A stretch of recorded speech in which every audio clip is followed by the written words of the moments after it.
Hi, this is Ravi తొంగల. కేంద్రం జగన్కి జలకి ఇవ్వబోతుందని వార్తలు వస్తున్నాయి. అదే టైంలో బాబుకి గుడ్ న్యూస్ కూడా చెప్పబోతుందని రాజకీయ విశ్లేషకులు భావిస్తున్నారు. మరి జగన్కి కేంద్రం ఇవ్వబోయే జలకేంటి, సో బాబుకు చెప్పబోయే గుడ్ న్యూస్ ఏంటి? ఇదే అంశంపై మనతో మాట్లాడేందుకు సీనియర్ జర్నలిస్ట్ దుర్గా కుమార్ గారు మనతో ఉన్నారు. ఆయన అడిగి మరిన్ని వివరాలు తెలుసుకుందాం. సార్ నమస్కారం. సార్ నమస్కారం రవి గారు, మన వీక్షకులకు కూడా. ఇప్పుడు జరగాల్సిందంతా మన ఈ మధ్య అమిత్ షా గారు, చంద్రబాబు నాయుడు గారు, పవన్ కళ్యాణ్ భేటీ అప్పుడే జరగాల్సింది జరిగినాయండి, మార్పులు చేర్పులు. ఇప్పుడు నేషనల్ జాతీయ స్థాయిలో రాజకీయ శక్తుల పునరేకీకరణ జరుగుతుంది.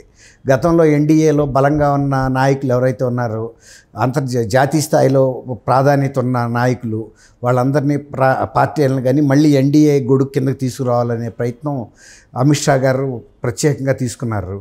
ఆ కార్యక్రమంలో భాగంగానే చంద్రబాబు నాయుడు గారిని గతంలో ఎప్పుడు లేని విధంగా అసాధారణంగా ఆహ్వానించి, తర్వాత ఇవాళ మోడీ గారు ఇంకొక చిన్న హింట్ ఏమి ఇచ్చారంటే, ఆల్రెడీ వాళ్ళ పార్టీ మధ్యలో ఒక ఇది ఒప్పందం కుదిరింది అనే ఒక ఇండికేషన్ ఏంటంటే, త్వరలోనే తెలుగుదేశంతో పొత్తులు ఒక కొలిక్కి రాబోతున్నాయి అన్నాడు. అంటే మొదలైనవి అని అర్థం కదా. ఒక కొలిక్కి రాబోతున్నాయి అన్నారంటే in the middle of the process ఉందని, ఇంకా ఫైనల్గా సీట్స్ ఫైనలైజేషన్ జరగాలి అనే ఒక ఇండికేషన్ ఆయన ఇచ్చేశాడు. కాబట్టి ఇది ఎంతసేపు తెరసాటు వ్యవహారం కాదు. ఇది తెర అనేది తీశారు, తొలగిచ్చేశారు. ఆల్రెడీ ఆ ప్రాసెస్ స్టార్ట్ అయినట్టు అమిత్ షా గారి ఇండికేషనే ప్రెస్కి చెప్పేశాడు ఆయన ఓపెన్గా. కాబట్టి నిన్న జరిగిన పరిణామాలు ఏంటంటే, అమిత్ షా గారి అపాయింట్మెంటు జగన్మోహన్ రెడ్డి గారికి దొరకలేదనేది ఢిల్లీ సర్కిల్స్లో చెప్పుకుంటారన్నమాట. అందుకని ఆయన ఏం చేశారంటే, ఆయనకి సన్నిహితంగా ఉండే మోడీ గారితో అపాయింట్మెంట్ తీసుకుంటాం దొరికింది ఆయనతో. కానీ గతంలో ఆయన మోడీ గారు అధికార నివాసంలో చాలా ప్రశాంతంగా ఈయనతో అపాయింట్మెంట్ ఇవ్వటం, చర్చించడం జరిగేది. ఈసారి అధికార నివాసంలో అపాయింట్మెంట్ ఇవ్వాల, పార్లమెంట్ హౌస్లో ఇచ్చారు. పార్లమెంట్లో ఎట్లా ఉంటుందంటే, మీకు తెలియదే ఉంది, ఇప్పుడు ప్రధానమంత్రి తన ఆఫీసులో కూర్చున్నప్పుడు అనేక మంది మంత్రులు, సీనియర్ మంత్రులు, లేకపోతే పార్లమెంట్ సభ్యులు, ఇతర రాష్ట్రాలకు చెందిన వాళ్ళు, దేశంలో ఎవరైనా, తర్వాత కొంతమంది ప్రతినిధి బృందాలు కూడా వచ్చి కలుస్తూ ఉంటాయి. దీనితో మధ్య మధ్యలో ఆఫీసర్స్ వస్తారు. ఎందుకంటే ఓట్ ఆన్ అకౌంట్ బడ్జెట్ సమావేశాలు జరుగుతున్నాయి కాబట్టి పార్లమెంట్లో చెప్పాల్సిన అంశాల గురించిన డౌట్స్ వాటికి వస్తూ ఉంటారు. ఇక అప్పుడు పెద్ద ఒక కాన్సన్ట్రేషన్గా, అంటే మధ్యలో డిస్టర్బెన్స్ లేకుండా చర్చ జరిగే అవకాశం లేదు. అంటే ఒక రకంగా ఇండికేషన్ ఏంటంటే, ఇది పెద్ద ప్రాధాన్యత అంశం కాదన్న లెవెల్లో ఇండైరెక్ట్గా మోడీ గారు ఈయనకి కూడా తెలియజేయటం కోసమే అక్కడిచ్చారేమో అనిపిస్తుంది. తర్వాత నిన్న ఆయన పార్లమెంట్ హౌస్ నుంచి బయటికి రాగానే ఎప్పుడైనా చాలా నవ్వుతూ వచ్చే జగన్మోహన్ రెడ్డి గారు నిన్న కొంత అసహనంగా బయటికి రావటం, అది భారతరత్న పివి గారికి వచ్చిన దాని మీద మీ స్పందన చెప్పమంటే, అది చాలా చిన్న విషయం. చక్కగా నవ్వుతా, ఆయన చాలా పెద్ద ఆయన కదా, ఇప్పుడు రాజశేఖర రెడ్డి గారికే ఇంకా పెద్ద ఆయన. అట్లాంటి వ్యక్తికి రావటం తెలుగు రాష్ట్రాలకు చెందిన 2 తెలుగు రాష్ట్రాలకి గర్వకారణమే. ఆ మాట కూడా చెప్పకుండా అది విజయసాయి రెడ్డి మాట్లాడతాడు అంటాం అంటే, ఒక రకంగా కొంచెం డిస్టర్బ్డ్ మైండ్లో ఉన్నారేమో అనే ఇండికేషన్స్ వినపడుతున్నాయి. లేకపోతే ఆయన పివి గారు లాంటి వ్యక్తి మీద స్పందించకుండా దాన్ని అంత నిర్లక్ష్యంగా అయితే ఉండడనేది. సరే, ఏదున్నా కూడా ఎన్ని చికాకులున్నా నిన్న ఆ స్పందన అనేది మాత్రం జాతి మొత్తం కూడా నివ్వెరబోయింది జగన్మోహన్ రెడ్డి గారి స్పందన చూసి. ఇక తెలుగు రాష్ట్రాలు అయితే చెప్పక్కర్లా. ఎందుకంటే గతంలో పివి నరసింహారావు గారు మరణమే ఆయనకి ఒక అవమానకరమైన పరిస్థితుల్లో జరిగినాయి. అప్పుడు ముఖ్యమంత్రి కూడా అప్పుడు వైఎస్. అది యాదృచ్ఛికంగా జరిగిందా లేకపోతే ఉద్దేశపూర్వకంగా అనేది మనం ఏం చెప్పడానికి లేదు. యాదృచ్ఛికం అని అనుకోవాలి. ఎవరు కూడా మరణం మీద రాజకీయాలు చేయరు. కానీ దురదృష్టవశాత్తు కనీస జాగ్రత్తలు తీసుకోకపోవటం వలన ఆయన పార్థివ శరీరం పూర్తిగా దహనం కాకుండా తెల్లవారి వాళ్ళు అస్థికలు తీసుకోవడానికి, ఇంకా ఇతర కార్యక్రమాలు నిర్వహించడానికి పొద్దున్నే వాళ్ళ ఫ్యామిలీ మెంబర్స్, ఆత్మీయులు వెళ్ళినప్పుడు చాలా భయంకరమైన దృశ్యాన్ని చూసి తల్లడిల్లిపోయారు. ఎవరికి కూడా జరగకూడదు.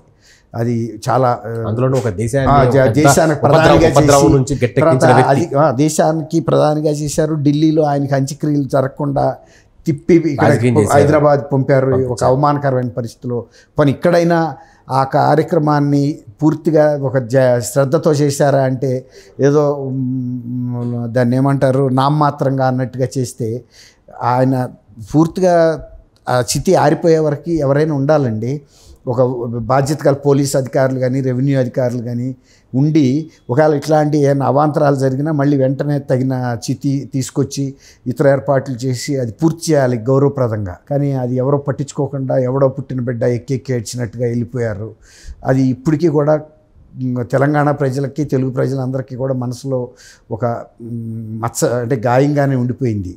నిన్న 2 రాష్ట్రాలు పండగ చేసుకున్న సందర్భం. మనం ఒకటేంటంటే ప్రభుత్వం ఏదైనా పివి నరసింహారావు లాంటి ఆర్థిక సంస్కరణలు పెట్టిన ఆద్యుడిగా, దేశానికి సంస్కరణలు పెట్టిన ఆద్యుడిగా ఆయనకి భారతరత్న అత్యున్నత పురస్కారం ఇచ్చినందుకు ఇప్పటికే ఆలస్యం అయినప్పటికీ కూడా అది కాంగ్రెస్ ప్రభుత్వంలోనే రావాల్సిందండి.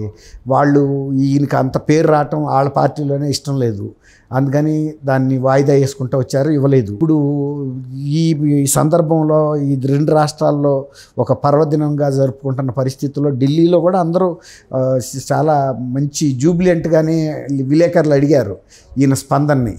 కానీ విలేకరులు కూడా షాక్ అయింది ఏంటంటే ఇంత నిర్మోహటంగా ఆయన మీద కనీసం హర్షం వ్యక్తం చేశానన్న చెప్పకుండా అదేదో చూసుకుంటాడు మా విజయసాయి రెడ్డి అనే ఒక నిర్లక్ష్యమైన దూరంగా చెప్పడం అనేది. సో అంటే ఇప్పుడు పొత్తులు అక్కడ మరి ఏం కానట్టేనా ఇప్పుడు రాబోయే రోజుల్లో చాలా టీడీపీతోనే బీజేపీ వెళ్ళాలనుకుంటుందంట.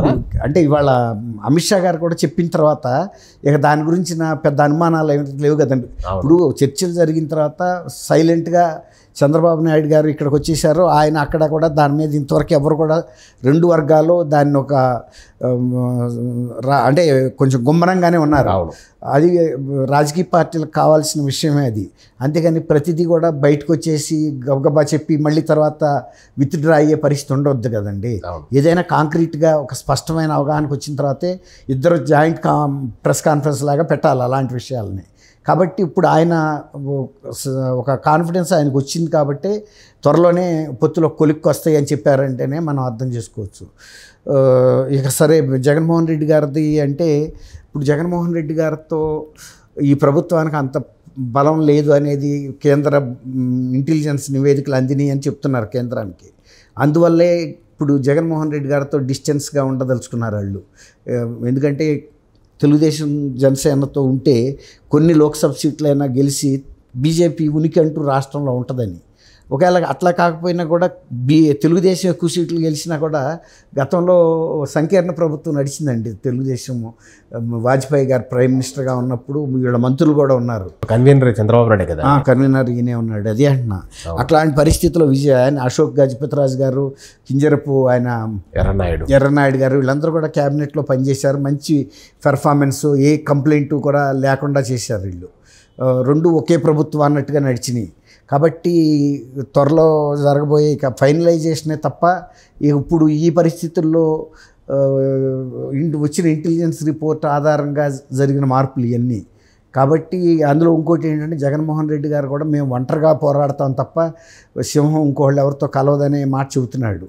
కాబట్టి ఈయన ఒంటరిగానే పోటీ చేసే అవకాశమే ఉంది. ఇక అంటే వేరే పార్టీలు కూడా ఇవాళ ఇప్పుడు కాంగ్రెస్ ఆమె ఎట్టి పరిస్థితుల్లోనూ కలవదు. ఇప్పుడు కాంగ్రెస్లో ఓట్లు చీల్చుకోవడానికి షర్మిల్ గారికి ఎక్కువ అవకాశం ఉంది. ఎందుకంటే ఎక్కువ మంది రాజశేఖర రెడ్డి గారి అభిమానులు అక్కడ ఉన్నారు, కాంగ్రెస్ పార్టీ అభిమానులే వైఎస్ఆర్సీపీలో.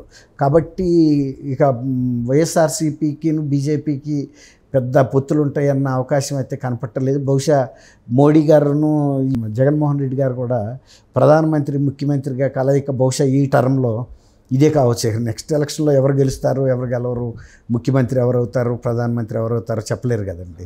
ఇది ప్రజాస్వామ్యం. ప్రతి 5 సంవత్సరాలకి జరిగే మార్పులు జరుగుతాయి. మొన్న పక్క రాష్ట్రం తెలంగాణలోను, ఇంకో పక్క రాష్ట్రం కర్ణాటకలో మార్పులు జరిగినాయి. ఈ సీక్వెన్స్ని చూస్తే ఆంధ్రప్రదేశ్ కూడా ఒక స్పష్టమైన అవగాహనకు వచ్చినట్టే కనిపిస్తుంది అనేది రాజకీయ విశ్లేషకులు చెప్పే మాట.